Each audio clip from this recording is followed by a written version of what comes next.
What is happening, guys? It's Spruce Goose here, and welcome back to Madden Tip Tuesday, and today we are going over how to shut down your opponents at the goal line. Now, it's no secret that moving the ball up and down the field is pretty freaking easy in Madden 22, but the closer you get to the goal line, the tougher it gets to actually punch it into the end zone. As a result, inside the 5-yard line, most players will throw away the scheme that got them close to the end zone, and they'll try to finish the drive by pounding it in with goal line runs, and that's exactly what we want. So if you want to have a solid game plan for what to do defensively in these situations, definitely keep watching as we go over how to shut down your opponents at the goal line in Madden 22. Now, as always, guys, if you end up enjoying the video, please smash the like button for the YouTube algorithm. It would really mean a lot to me. But right now, I'm in the 4-6 playbook, and the formation we need for this video is 4-4 split. And I'll put all the playbooks on the screen right now that have the 4-4 split formation. I recommend the 4-6 playbook because you also get nickel 3-3-5 and nickel 3-3-5 wide. You get big nickel over G. Those are part of the best formations we have for defense right now. But for this video, 4-4 split is all we need. And I want to quickly talk about personnel and abilities. So I have Jamal Adams in here as my middle safety, and Jamal Adams gets the Stonewall ability. And if you don't know, the Stonewall ability basically prevents yards after contact when you make a tackle with that player. And if you've played any Madden 22 so far, you know that yards after contact are a huge issue. Maybe it's not an issue, maybe EA intended it that way, but basically you could like shoot a gap and hit someone for what should be like a 1-yard loss, and they get a crazy animation and fall forward for like 4 yards anyway. So I highly recommend trying to use a team in regs with a Stonewall player or in MUT. It's only 1 AP on safeties that have the run stopper archetype. And so I think that for 1 AP, this is absolutely worth it if it can help us keep our opponents out of the end zone when they're down near the goal line. So that is Jamal Adams right there. And we're going to go ahead and call the play cover 2 invert on the offensive side of the, on the defensive side of the ball. On the offensive side of the ball, we're going to go to goal line, but we're going to start with the 2 most popular calls on the goal line, which are fullback dive and power O. So let's go to fullback dive real quick.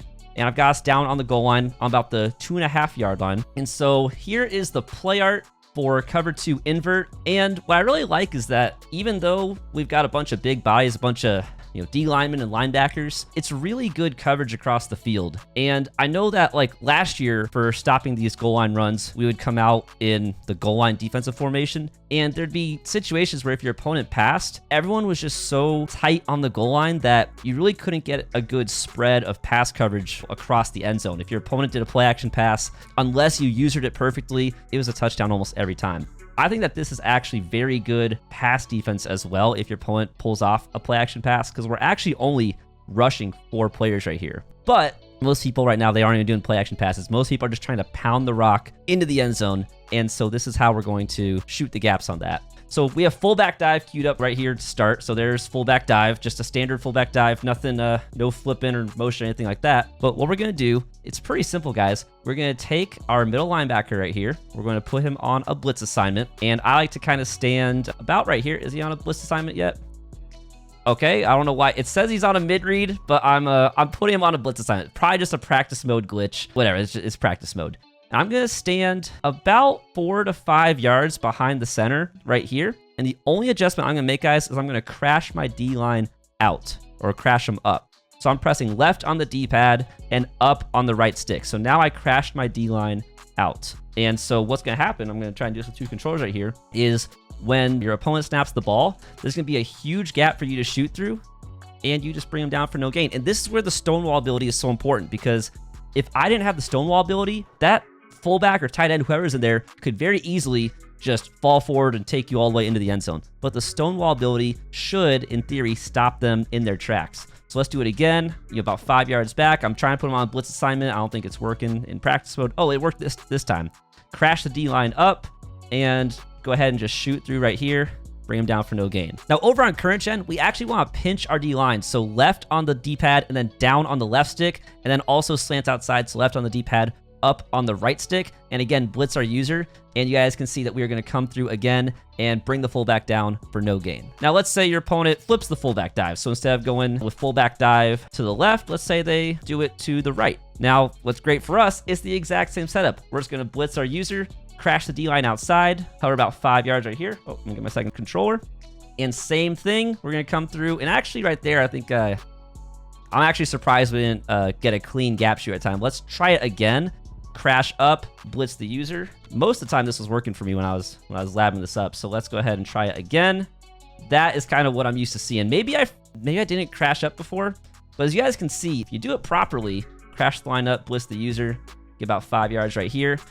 It's a clean gap shoot. Now on current gen with fullback dive going to the right, it's a little bit tougher to shoot, but we're still going to pinch the D-line, slant him outside, take our user, get him right here, and we're going to try and come through. And you see that sometimes there's like that tight end kind of coming for a backside block. He missed us that time. Sometimes he hits it, sometimes he doesn't. But that's just kind of the reality of on current gen. It looks like he's missing us every time. And so the gap shoot still works, but just keep in mind that he might pick you up. So it doesn't work as well against fullback dive going to the right if it's on current gen. Next, let's talk about Power O, which is typically my go-to on the goal line. And so I'm gonna go ahead and call Power O and then just flip it to the left by flicking my right stick to the left. And this is a really good run. And this works for me on the goal line most of the time. But with this defensive setup, we can shoot the gap anyway. And so again, we are just going to crash the D-line outside just like before. Now, the one difference here is we need to have a little bit of patience because our gap is going to be right after the pulling guard crosses in front of us. We're going to shoot into the backfield to bring the ball carrier down. So it's a little bit of a timing thing. Definitely practice it in practice mode. But if we can time it right, you see that we've come right behind the pulling guard and bring him down. Now, unfortunately, on current gen, the gap shoot just doesn't work for Power O going to the left. If you guys look, we're just going to kind of just get caught up in the wash. Now, fortunately, right there, we had a good block shed anyway. My recommendation is if you see Power O going to the left, really Power O to the left or right, you just want to try and take your user and just try to get yourself in there somewhere. And unfortunately, right there, they got the touchdown anyway. But you just want to try and react quick. Try to stay clear of getting caught up on anything here in the middle. You really want to just get your user to the outside, eat up a block, and hope that someone's gonna block shed and get the tackle, just like we did right there. And now let's also look at Power O going to the right. And there's not really a great gap shoot for this one. We're still gonna crash the D-line outside, but Power O to the right is more about just trying to get yourself to the side as much as possible and just eat up a block and try to let one of your fellow defenders make the tackle, because there's really not a great gap shoot for this one. And so the moment I see it's Power O going to the right, let's look at the replay for this one. I just take my user, I just jet straight to the right. Like right here, if you try to come through that gap, that 74 is going to pick you up. Like, we'll try it next time. But basically, if I came down right there through the gap, 74 is just going to completely block you. And then there's a good chance that the running back just walk into the end zone. I'll show you guys real quick. If it's Power O to the right, if you guys want to try and come down through the middle, here is the situation, like exactly right there. 74 just picks you up. Now, this is also great defense against halfback dive, even though I don't see halfback dive called that often. Let's go ahead and call halfback dive right now. Again, just slant the D-line outside. That's all we're going to do. Blitz the user, make sure we're in here about 4 to 5 yards away, and when your opponent snaps the ball, you can just come in clean, and the blocking fullback basically just doesn't pick you up. You want to make sure you're going to the side opposite of the blocking fullback, which on a standard halfback dive in this setup, that fullback is going to the right, and we just come in on the left, and we just bring him down the backfield. Now, if the play is flipped, I actually haven't even tried it flipped. I'm assuming we just have to come through on the other side, but now I'm going to do halfback dive, and I'm going to flip it to the left. And so we're going to go ahead and crash the D-line outside, blitz our user. And all I think we need to do here is just come through on the other side.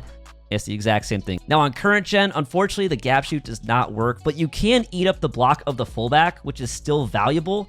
And obviously right there, they got the touchdown. But as long as you eat up that lead block of the fullback, you at least have a chance of getting a stop against halfback dive. If you don't eat up that block, then there's absolutely no chance. You guys can see you're really not going to get around the fullback very well, but it can still leave other linebackers with a one-on-one opportunity to bring down the running back. Now, guys, there's one more thing for us to talk about, and that is QB sneak. And to be totally honest, our setup is not very good defense against QB sneak, because if we crash the D-line outside and blitz our user, you can see that QB sneak is going to get some yards on us. But the crazy thing, guys, is everything is bad defense against QB sneak. I think QB sneak is just glitched right now, because we can even crash everyone in, pinch everyone in, run commit up the middle, put our user right here, and QB sneak is still getting through anyway. And so this may be the most useful tip in the whole video. Guys, if you are still watching at this point, you are getting possibly the most useful tip in the whole video. Hey, by the way, if you're still watching, do me a favor, comment like pineapple in the comments below so I know who's still watching at this point. I've always wondered who is still watching at this point in the video. So comment pineapple and I'll respond to your comment being like, what are you talking about? You're a crazy person. Yeah, so if you're still watching, comment pineapple. But I want to show you guys, even goal line defense, even real goal line defense cannot stop QB sneak right now, at least in practice mode. So I'm in real goal line defense, pinch everyone, run commit, slant inside, take Bobby Wagner, stick him right here, QB sneak, still getting through. So you can't really stop QB sneak, at least in practice mode. I have not had anyone running QB sneak against me in a game for me to confirm, but you guys can see Tom Brady just kind of squeezing through these little gaps right here, man. And I don't know if that's how EA intended it, but QB sneak is pretty busted right now. So if your opponent's running QB sneak, good luck. Just do what you can. Hopefully, they're going to run things like fullback dive and power O. And if that's the case, you're going to completely shut it down because you know all the gap shoots now. Now, in terms of QB sneak defense on current gen, this does maybe a little bit better just because you can come in, get a hit on the quarterback, maybe even force a fumble. And I will say that QB sneaks really don't seem to be glitched on current gen the way they're glitched on next gen. So here's a QB sneak where everyone's just kind of crashed inside. Got my user in right here. And you can see that the QB sneak, he's still sort of animated, but he didn't animate as well. But anyway, guys, that is the video. Thank you so much for watching. If you enjoyed it or if you learned something, please smash the like button for the YouTube algorithm. It really would mean so much to me. But with that, guys, thank you again for watching. Hope you enjoyed it, and I'll catch you in the next video.